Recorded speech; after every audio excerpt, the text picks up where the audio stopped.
Kanguva and Thangalaan படத்தோட update என்னது? முடிஞ்சிச்சு. இது இல்லாம முடியாது போல இருக்கு. படத்தோட பட்ஜெட் வந்து பார்த்தீங்கன்னா, கதைய பேஸ் பண்ணி டிசைட் பண்ணுவீங்களா? இல்லன்னா வந்து லீட் ஆக்டர் அண்ட் ஆக்ட்ரஸ் வச்சு டிசைட் பண்ணுவீங்க ஒரு கதையோட பட்ஜெட்? இப்ப நம்மளுக்கு வழியே கிடையாது. 2 ஆப்ஷன் தான். எதர் எஸ் சொல்லணும் இல்ல நோ சொல்லணும். நோ சொன்னா நீங்க திருப்பி கீழ நிக்கணும்.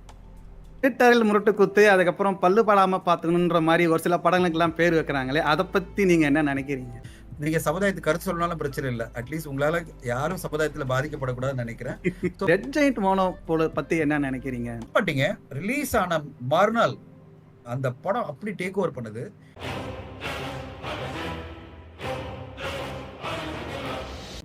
பேசிக்கலி வாழ்க்கையில என்னன்னா பாடமா எப்படி எடுத்துக்கணும்னா சோர்ந்துடவே கூடாது. இன்னைக்கு வரையும் நான் சோறு இல்லாம ஒரு 2.5 மணி நேரம் கூட பேசிட்டு இருக்கேன்னா அதுதான். உழைச்சிட்டே போயிட்டே இருக்கணும். சோர்வுன்றதே மனசுல வரக்கூடாது. சார் அதில் இன்னும் நோட் பண்ண இதில் ஒரு நண்பர் வந்து உங்கள் எல்லா பயணத்திலும் உங்க கூட எல்லா நான் ஃபோட்டோஸ் பார்த்தாலும் ஒருத்தர் இருக்காரு. அவர் உங்களால் ரெகனைஸ் பண்ணீங்களா சார்? இவர் ஒருத்தர் இருக்காரு, இங்கே ஒருத்தர் டாப்பில் இருக்காரு, தெரியுதுங்களா சார்? தெரியும் சார், அவர் காலம் இவர் சார். இவர் மேலே ஒருத்தர் அவர் மேலே கொஞ்சம் மாடர்னாக இருக்க மாதிரி இருக்கார். இவர் தெரியுதா? ஒரு நிமிஷம் பார்க்குறேன். இவர் சொல்றீங்களா? சுனில் கோப்பா. இவர் வந்து அலெக்சன். இல்லை சார், இல்லை சார், இங்கே ஒருத்தர் இருக்காரு. இந்த கண்ணாடி போட்டவர், கூலிங் கிளாஸ் போட்டு நிற்கிறவர். கூலிங் கிளாஸ் போட்டு இல்ல, கொஞ்சம் கை எடுங்க. அந்த எடுங்க. ஆனந்த் தான் என் கூடவே இருக்காரு. ஆனந்த் இல்ல சார், இதுல பாருங்க. இதுல சார் ஆனந்த் வந்து இந்த அவார்டு கொடுக்கறதுல இங்க நிக்கிறாரு பாருங்க சார். ஏல சார் இல்ல நீங்க யாரோ பேசலாம் மாத்தி போட்டுட்டு இருக்கீங்க. இல்ல சார், பேசலாம் மாத்தி போடல. அவர் நிக்கிறாரு சார். சார் இங்க பாருங்க, நேஷனல் அவார்டு வாங்கும்போதும் எல்லா இடத்துலயும் நல்ல காமெடி பண்றீங்க. இவரெல்லாம் எல்லாம் கிராபிக்ஸ்ல பண்ணி காமிக்கிறீங்க சார். இல்ல சார், இன்னொரு போட்டோ இருக்கும் சார். இங்க கூட பாருங்க, நீங்க வந்து இங்க வாங்கும்போது இங்கேயும் இருந்திருக்காரு.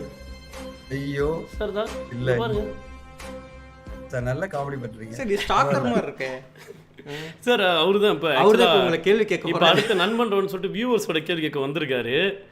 கேட்க சொல்லுங்க. பேஸ் கேமரா பண்ணிருக்கேன். வணக்கம் சார். வணக்கம். எப்படி சார் இருக்கீங்க? நல்லா இருக்கேன். மார்க் பண்ணிட்டு என்ன கேக்குறீங்க? நீங்க இருக்கீங்க. அது அவங்களோட ஐடியா தான், என்னோட தப்பு. என்னோட ஃப்ரெண்ட்ஸ் குரூப்ல எப்படிடா தாடியோட வந்திருக்காரு? நீங்க தாடி யாருமே இல்ல சார். இவர் வந்து இப்ப வியூவர்ஸ் உங்ககிட்ட கேட்கணும் நினைச்ச கேள்வி எடுத்து வந்திருக்காரு சார். ஒரு 5 கேள்வி தான் சார். ஓகே சார், முதல் கேள்வி ஆரம்பிக்கிறேன் சார். ஸோ அபிஷேக் ஆறுன்ற வியூவர் ஒருத்தர் வந்து கேள்வி கேட்டிருக்காரு. அபிஷேக் ஆறுன்னு மட்டும் இல்லை, நீங்கள் தான் வந்தீங்கன்னு தெரிஞ்ச உடனே வந்து பார்த்தீங்கன்னா எல்லாருமே கேட்ட கேள்வி ஆக்சுவலாக வந்துட்டு பார்த்தீங்கன்னா ஒரு 10 நிமிஷத்துக்கு தான் கேட்டுட்டு இருந்தாங்க. கங்குவா அண்ட் தங்கலான் படத்தோட அப்டேட் என்னது? முடிஞ்சிச்சு. இது இல்லாம முடியாது போல இருக்கு. சில படங்களை பத்தி நம்ம வந்து எல்லாத்தையும் நம்ம ஓப்பனா ஷேர் பண்ண முடியாது. இங்க நிறைய பேருக்கு புரிதல் இல்லாம இருக்குன்னா, இது ஒரு மிகப்பெரிய எக்கானமிக்ஸ். இதுல வந்து பெரிய லெவல்ல பிசினஸ் இன்வால்வ் ஆயிருக்கு. தங்கலான் பொறுத்தவரைக்கும் பாத்தீங்கன்னா எலெக்ஷன்னால தான் எல்லாமே தடைபட்டு போச்சு. இப்போ வந்து ஆல் ஓவர் இந்தியாவில் ரிலீஸ் பண்ணணும், ஹிந்தியில் ரிலீஸ் பண்ணணும், தெலுங்குல ரிலீஸ் பண்ண வரும்போது நம்மளால எந்த விஷயமும் டெசிஷன் எடுக்க முடியல. இப்போ அதுக்கான காலகட்டம் வந்திருக்கு. இப்போதான் இன்னைக்கு ஈவினிங் தான் ஞானவேல் சார் பேசியிருந்தாரு. கம்ப்ளீட்டா எல்லா பிசினஸும் கரெக்டா செட் ஆயிட்டு நம்ம அனௌன்ஸ் பண்ணலாம். இப்போ நம்மளுக்கு என்னன்னா இருக்கிற ஒரு பீரியட் பாத்தீங்கன்னா ஜூன் இல்லைன்னா ஜூலை, ஏன்னா ஆகஸ்ட்ல இருந்து புஷ்பாலாம் வருது. அந்த காலகட்டத்தில் நம்ம கொண்டு வந்துடணும் தங்கலான் பொறுத்தவரையும் அப்படின்ற பிளான்ல ஞானவேல் சார் இருக்காரு. எக்ஸாக்ட் டேட் என்னதை வெகு விரைவில் அவர் அனௌன்ஸ் பண்ணுவாரு. நம்ம அதுவரையும் வெயிட் பண்ணிட்டு இருக்கோம். கங்குவா பொறுத்தவரையும் இப்போ படம் வந்து கம்ப்ளீட்டா முடிஞ்சு போஸ்ட் ப்ரொடக்ஷன்ல தான் இருக்கு. ஆனா அதை வந்து தீபாவளிக்குள்ள கொண்டு வரணும் தான் பிளான்ல ஞானவேல் சார் இருக்காரு. ரெண்டுமே அந்த பிளான்ல தான் இருக்காரு. பட் இப்போதைக்கு என்டையர் ஃபோக்கஸ் வந்து தங்கலான ஃபோக்கஸ் பண்ணுங்க சொல்லியிருக்காரு. அதனால அதில் தான் இருக்கும். நாங்க நன்றி சார். அடுத்த கேள்விக்கு போயிடலாம் சார். ஸோ யூவர் ஒருத்தர் ரூபேஷ் பின்னு சொல்லிட்டு ஒருத்தர் வந்து கேட்டிருக்காரு. ஸோ ஒரு படத்தோட பட்ஜெட் வந்து பார்த்தீங்கன்னா கதையை பேஸ் பண்ணி டிசைட் பண்ணுவீங்களா? இல்லைனா வந்து லீட் ஆக்டர் அண்ட் ஆக்ட்ரஸ் வச்சு டிசைட் பண்ணுவீங்க ஒரு கதையோட பட்ஜெட்? லீட் ஆக்டர் வச்சு தான் இருக்கு. நீங்க வந்து கதையை பேஸ் பண்ணி எல்லாம் படம் எடுக்கணும்னா பண்ண முடியாது. என்னன்னா ஒரு லீட் ஆக்டர் எவ்வளவு சம்பளம் வாங்குறான்னு பொறுத்து தான் உங்க பட்ஜெட் மாறுது. 2 பேர் தான் ஒரு படத்துடைய மிகப்பெரிய பட்ஜெட் எடுக்கிறவங்க. ஒன்னு டைரக்டர், இன்னொன்று வந்து ஆக்டர். இவங்க 2 பேர் தான் அதிகபட்ச சம்பளத்தை வாங்கிடுவாங்க. அதிகபட்ச பர்சன்டேஜ் ஆஃப் கான்ட்ரிபியூஷன் அவங்க தான் எடுத்துப்பாங்க. அது பிறகு தான் மீதி ப்ரொடக்ஷன் காஸ்ட் எல்லாம். ஆனா இன்னைக்கு தமிழ் சினிமா பொறுத்தவரை எப்படி ரிவர்ஸ்ல போயிட்டு இருக்குன்னா, ஒரு லீட் ஆக்டருடைய டேட் கிடைச்சா போறோம், அது பிறகு சப்ஜெக்ட்லாம் நம்ம உருவாக்கிக்கலாம். ஓகேங்களா? சப்ஜெக்டை வச்சு ஹீரோ கிடையாது, ஹீரோ வச்சுதான் சப்ஜெக்ட். அது ஹீரோ உங்களுக்கு டேட் கொடுத்துட்டாரு வச்சுங்களேன், மீதி எல்லாம் அமைஞ்சிடும் உங்களுக்கு. ஓகேங்களா? அவங்களே சொல்லுவாங்க என்கிட்ட, தமிழ் சினிமா எப்படி போயிட்டு இருக்குன்னு ஒரு உதாரணம் சொல்றேன் உங்களுக்கு. நம்ம வந்து டேட் கேட்டுட்டே இருப்போம், ஒரு அட்வான்ஸ் ஒரு ஆக்டர் கிட்ட சைன் பண்ணுவோம். அந்த ஆக்டர் கிட்ட நிறைய பேர் கதை சொல்லிட்டே இருப்பாங்க. அவர் திடீர்னு நம்மள சூஸ் பண்ணுவார். நடிகர் என்ன பண்ணுவாரு, ஓகே இந்த ப்ரொடக்ஷன் ஹவுஸ் பண்ணிடலாம்னு. அப்போ அந்த கதையை சூஸ் பண்ணது யாரு? நடிகர் தான், நீங்க இல்ல. அவர் சூஸ் பண்றாரு உங்களை. என்ன சொல்றாரு, இந்த கதையை நான் சூஸ் பண்ணிட்டேன், ஃபைனலைஸ் பண்ணிட்டேன், அதனால நீங்க வந்து இந்த படத்தை எடுத்துருங்க அப்படின்னு. இப்போ நம்மளுக்கு வழியே கிடையாது, ரெண்டே ஆப்ஷன் தான், எதர் எஸ் சொல்லணும் இல்ல நோ சொல்லணும். நோ சொன்னா நீங்க திருப்பி கீழே நிக்கணும். அந்த படத்தை அவர் கண்டிப்பா பண்ணுவாரு, அந்த கதையை அவர் கண்டிப்பா பண்ணுவாரு. அப்ப என்ன சொல்லுவாருன்னா, நீங்க இந்த கதையை எடுக்கல, அப்ப பரவாயில்லங்க விட்டுருங்க, நான் இந்த கதையை வந்து வேற ஒருத்தருக்கு பண்ணிடுறேன், ஆனா அந்த படத்தை முடிச்சுட்டு தான் வருவேன் உங்களுக்குன்னு. அப்போ நீங்க திருப்பி வெயிட் பண்ணணும் அட்வான்ஸ் கொடுத்துட்டு. இப்போ உங்களுக்கு இருக்கிற சிக்கல் என்னன்னா, நீங்க அட்வான்ஸ் கொடுத்துருப்பீங்க, கணிசமான தொகை கொடுத்துருப்பீங்க. தொகைன்னா 2-3 கோடி ரூபாய் கொடுத்துருப்பீங்க, இல்ல 5 கோடி கொடுத்துருப்பீங்க. அதுக்கான வட்டி நீங்க கட்டிட்டு இருக்கணும் அடுத்த வருஷத்துக்கு. இது போய் நீங்க வந்து ஹீரோ கிட்ட போய் வட்டி கொடுங்கன்னு கேட்க முடியாது. அப்ப என்ன ஆயிடுனா, இப்போ உங்களுக்கு முன்னாடி ஒரு பெரிய சிக்கலான ஒரு சிச்சுவேஷன் எப்படி இருக்கும்னா, இந்த கதையை நான் நோ சொன்னேன்னா இன்னொரு வருஷம் வெயிட் பண்ணணும். இந்த கதையை எஸ் சொன்னா எனக்கு சங்கடமா இருந்தாலும் பரவாயில்ல, அவர் ரிஸ்க் எடுக்கிற நம்மளும் ரிஸ்க் எடுப்போம், சரி இப்படியே அந்த படத்தை ஆரம்பிச்சிருவோம் அப்படின்னு சொல்லிட்டு ஒரு படத்தை ஆரம்பிப்பாங்க. ஸோ இப்படி ஒரு சிக்கலான சூழ்நிலை தான் தமிழ் சினிமா இருக்கு. நம்ம வந்து கதையை நம்பி போல, ஹீரோ நம்பி போறோம். அதாவது பெரிய படங்கள் வரும்போது, சின்ன படங்கள் தான் நீங்க கதையை நம்பி போக முடியும். உங்க கதையை வச்சுட்டு இதுக்கு யார் காஸ்ட் அப்படின்னு நீங்க டிசைட் பண்ண முடியும். ஆனா பெரிய படங்கள் வரும்போது எல்லாமே பாத்தீங்கன்னா ஹீரோ கிட்ட டேட் வாங்கிட்டு அவர் சூஸ் பண்ற ஒருத்தரை வச்சுட்டு அப்படிதான் கதைகள் போகும். நீங்க ஒண்ணுமே இல்லை, இன்டர்வியூஸ் எல்லாம் பாருங்களேன், எப்படி சொல்றாங்க ஹீரோ பாருங்க. அவர் சொல்லும் போதே சொல்லுவாங்க, சார் அந்த டைரக்டரோட ஒர்க் பண்ண வரும்னா அவர் கால் பண்ணேன், அவர் சரி ஒரு கதை இருக்கு சொன்னாரு, ஃபைனலைஸ் பண்ணேன், அப்புறம் ப்ரொடியூசரை கால் பண்ணேன், சார் இந்த ஹீரோ கூட நான் இந்த டைரக்டரோட படம் பண்ண போறேன், நீங்க வந்து ரெடியா அப்படின்னு கேட்கிறேன், அவரும் ஓகேன்ட்டாரு, படம் ஆரம்பிச்சுட்டு வாங்குவாங்க. எனக்கு ஒண்ணுமே புரியாது, என்னடா இது உலகம் எப்படி இருக்கு, ஒரு ப்ரொடியூசருக்கு ஆப்ஷன் கூட இல்லையே அப்படின்னு. புரியுதுங்களா? ஆப்ஷனே கிடையாது, முக்கால்வாசி நடிகர்கிட்ட உங்களுக்கு ஆப்ஷனே கிடையாது. அந்த கேள்வி கேட்கறது எனக்கு கொஞ்சம் கூச்சமா தான் இருக்கு. ஸோ மைசெல்ஃப் பிரின்ஸ்ன்ற வந்து ஒரு கேள்வி ஒரு கேட்டிருக்காரு. இருட்டரில் முரட்டு குத்து, அதுக்கப்புறம் பல்லு படாம பார்த்துக்கணுன்ற மாதிரி ஒரு சில படங்களுக்கெல்லாம் பேர் வைக்கிறாங்களே, அதை பத்தி நீங்க என்ன நினைக்கிறீங்க? இது ஆக்ஷன் மேடம். மேடம் இது ஆக்ஷன். இவனோட நடவடிக்கை வெளியில விட்டு பாருங்க, அப்ப நல்லா சிரிக்கிறான் பாருங்க. இவனோட நடவடிக்கை வெளியில விட்டு பாருங்க, அவன் நல்ல ஆக்ஷன் பண்ணுவான். எனக்கு இந்த மாதிரி படங்கள் எடுக்கிறதுல உடன்பாடு இல்லை. இந்த மாதிரி படங்கள் வந்து சமுதாயத்துக்கு எந்த விதத்தில் நல்லது பண்ண போறது இல்லை. ஸோ நான் அந்த மாதிரி படங்களை என்கரேஜ் பண்ணதும் இல்லை, நான் எடுக்கணும்னு ஆசைப்பட்டதும் இல்லை. ஸோ முடிஞ்ச வரையும் நம்மளால முடிஞ்ச வரையும் இந்த சமுதாயத்துக்கு 1% கூட தீங்கு விளைக்காம ஒரு நல்ல படம் எடுக்கலாமே நான் ட்ரை பண்ணிட்டு இருக்கேன். நீங்க சமுதாயத்துக்கு கருத்து சொல்லனாலும் பிரச்சனை இல்லை, அட்லீஸ்ட் உங்களால யாரும் சமுதாயத்துல பாதிக்கப்படக்கூடாதுன்னு நினைக்கிறேன். ஸோ இந்த மாதிரி படங்களை வந்து கமர்ஷியல் நோக்கத்தோட படம் எடுக்கிறது ஓகே, அவங்க டெசிஷன் அது, அதை நம்ம குறை சொல்ல முடியாது. ஒவ்வொரு தயாரிப்பாளருக்கும் ஒவ்வொரு இயக்குனருக்கும் ஒரு நோக்கம் இருக்கலாம். இந்த நேரத்தில் நான் சர்வேலுக்காக இந்த படம் எடுக்கிறேன், இந்த ஃபைனான்ஷியல் ரீசனுக்காக படம் எடுக்கிறேன், இதுக்கு பிசினஸ் இருக்கு நான் எடுக்கிறேன்றது அவங்களுடைய டெசிஷன். ஆனா என்ன பொறுத்தவரையும் அது தவறா நான் சொல்ல மாட்டேன், தவிர்க்கப்படலாமேன்னு சொல்வேன். ஏன்னா இந்த இண்டஸ்ட்ரிக்கு, அதாவது இந்த சமுதாயத்துக்கு அதனால எந்த பெனிஃபிட் இல்லாத படங்களை ஏன் எடுக்கணும்? ஏதோ ஒரு வகையில சினிமா என்பது ஒரு தாக்கத்தை ஏற்படுத்தும் போது அதை நல்ல விதமான தாக்கத்தை ஏற்படுத்த நல்லா இருக்கும்ல. நல்ல விதம்னா சமுதாயத்துல ஒரு மாற்றத்துக்கான ஒரு விதையா இருந்தா நல்லா இருக்குமே அப்படின்னு நான் நினைக்கிறேன். அதை விட்டுட்டு நம்ம வந்து எடுக்கிற படம் சமுதாயத்துல 1% கூட தீங்கு விளைக்கும், ஒரு மனிதனுடைய வாழ்க்கையில ஏதாவது ஒரு கெட்ட எண்ணத்தை உருவாக்கும் அப்படின்னா அந்த படத்தை நம்ம ஏன் கொண்டு வரணும் அப்படின்றது என்னுடைய பர்சனல் கருத்து. அதை நான் எல்லாரும் ஏத்துக்கணும்னு நான் எதிர்பார்க்கல. அதை ரசிக்கிற ரசிகர்கள் இருக்காங்க, அதை ஓகே அவ்வளவு ரசிகர்கள் இருக்கும்போது அவங்களுக்காக படம் எடுக்கலாமே, தப்பு இல்லையே அப்படின்னு நினைக்கிற இயக்குனர் இருக்காங்க. இவரே ப்ரொடியூசர் தான் சார், அந்த மாதிரி படம் எடுக்கிறவர் தான். ப்ரொடியூசர் தான் சார் ஆக்சுவலா.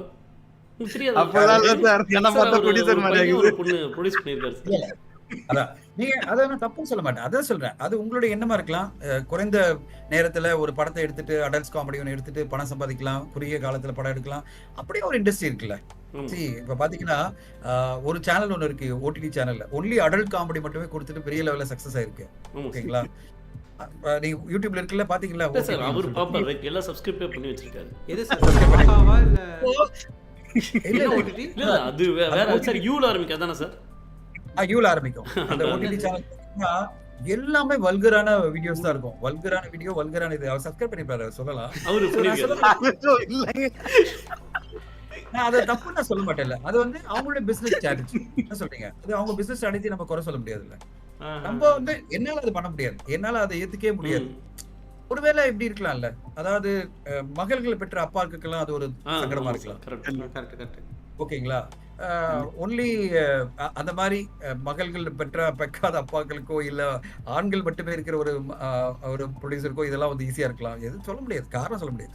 என்னுடைய காரணம் மட்டும் தான் நான் சொல்ல முடியும். என்னால வந்து என் மகளை ஃபேஸ் பண்ண முடியாது. ஆமா கரெக்ட். ஒரு அடல்ட் காமெடி படத்தையோ ஒரு வல்கரான படத்தை எடுத்துட்டோ இல்ல குரூடான படத்தை எடுத்துட்டோ என் மகள்கிட்ட நான் படத்தை காமிக்க முடியாதுல்ல. ஆமா அவங்க ஃப்ரெண்ட்ஸ் எல்லாம் கேட்டாங்கன்னா என்ன இப்படி படம் எடுத்திருக்காங்கன்னு கேட்டா நான் படம் எடுத்து தோத்தாலும் பிரச்சனை. இந்த மாதிரி படம் எடுத்தா செருப்பால் அடிப்பாங்க, வீட்டுல வந்து சேர்க்க மாட்டாங்க. எப்ப படம் எடுக்கிற உனக்கு அப்படி சம்பாதிக்கணும்னா இது படம் எடுக்காத சொல்லுவாங்க. ஸோ அது என் மகளுக்கு நான் வந்து நேர்மையான ஒரு அப்பா இருக்கணும்னு நினைக்கும் போது நான் அதை பண்ண மாட்டேன். ஸோ அப்படிதான் நான் பார்ப்பேன். என்னுடைய ஒரே என்னன்னா என் படத்தை என் மகளுக்கு காமிக்கும் போது எனக்கு சங்கடம் இருக்கக்கூடாது. நான் அவங்ககிட்ட அப்ரிசியேஷன் வரலனாலும் பிரச்சனை இல்லை, சங்கடம் இருக்கக்கூடாது இந்த படத்தை காமிக்கிறதுக்கு. இல்லம்மா இந்த படம் நீ எல்லாம் பார்க்க கூடாது அப்படின்னா என் மகள் என்ன கேட்பா, எதுக்கு அந்த படத்தை எடுத்த ஃபர்ஸ்ட் அப்படின்னு கேட்டாலாம் என்ன பதில் சொல்ல முடியாது இல்லை. ஸோ என்னுடைய பர்சனல் வியூ அதுதான். என் மகள் கூட பார்க்க கூடாத ஒரு படத்தை நான் எதுக்கு படத்தை எடுத்தேன், என்னுடைய பாயிண்ட் ஆஃப் வியூ அது என்னுடைய பாயிண்ட் ஆஃப் மட்டும் தான். முதல்ல ஆரம்பிக்கும் போது இந்த 2.5 மணி நேரம் இன்ஸ்ட்ரக்டர் நான் பேசின ஒரு விஷயம் தான். எல்லாமே பெர்ஸ்பெக்டிவ், என்னுடைய பர்சனல் தனிப்பட்ட கருத்து தான் தவிர இது பொதுமறை கருத்து கிடையாது.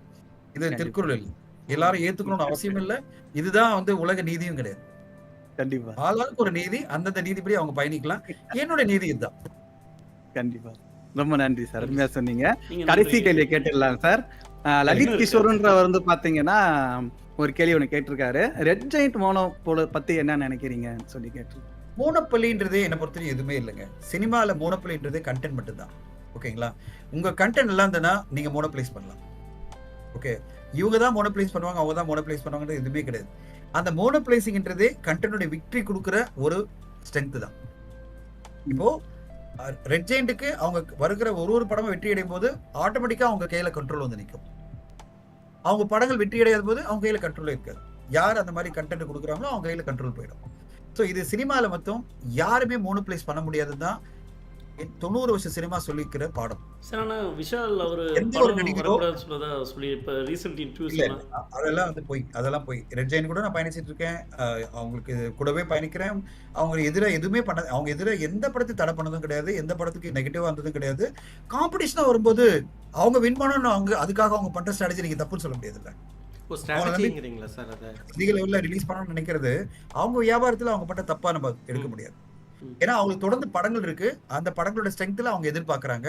என் படத்துக்கு வந்து நிறைய ஷோ கொடுங்க, இல்ல தியேட்டர் கொடுங்க அப்படின்னு கேட்கறது எல்லா விதமான உரிமை இருக்கு. ஆனா மத்தவங்களை பாதிக்காம அவங்க பண்ணணும் அப்படின்றது ஒரு நல்ல கருத்து தான். பாதிக்கூடாது, அவங்களுக்கும் ஷோ கொடுக்கணும் அப்படின்றது தான் எல்லாரும் எதிர்பார்க்கறது.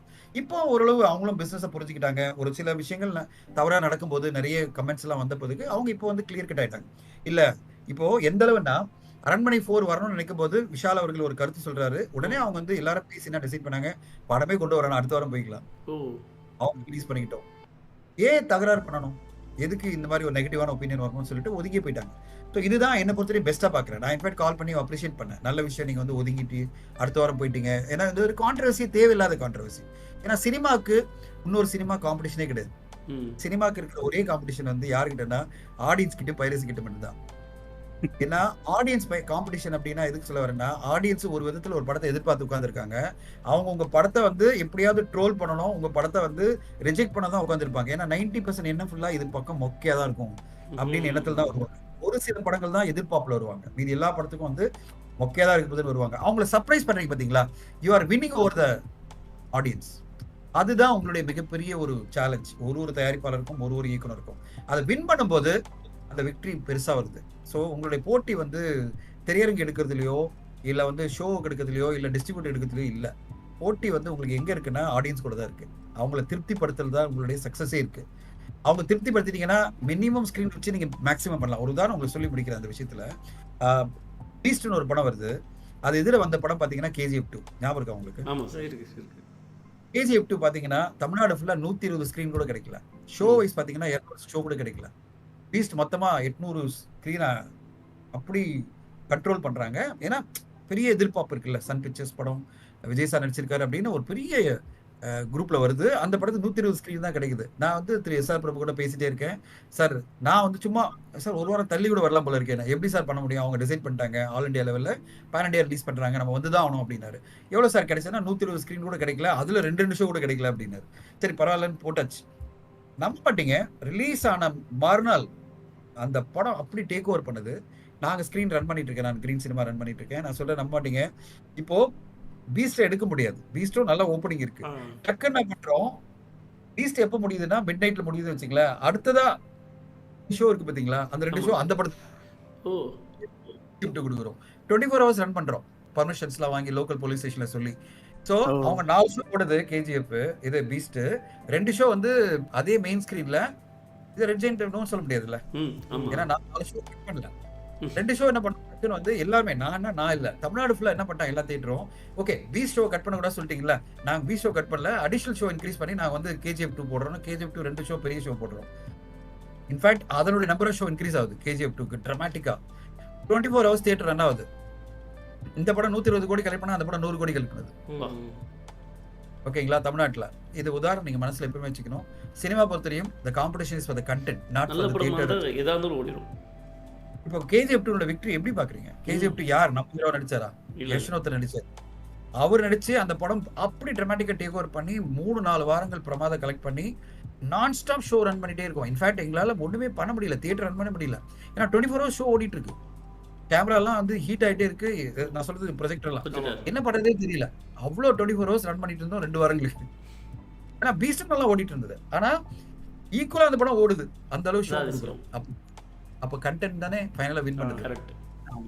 It's not distribution, it's not ஒரு கம்பெனி அப்படி கிடையாது.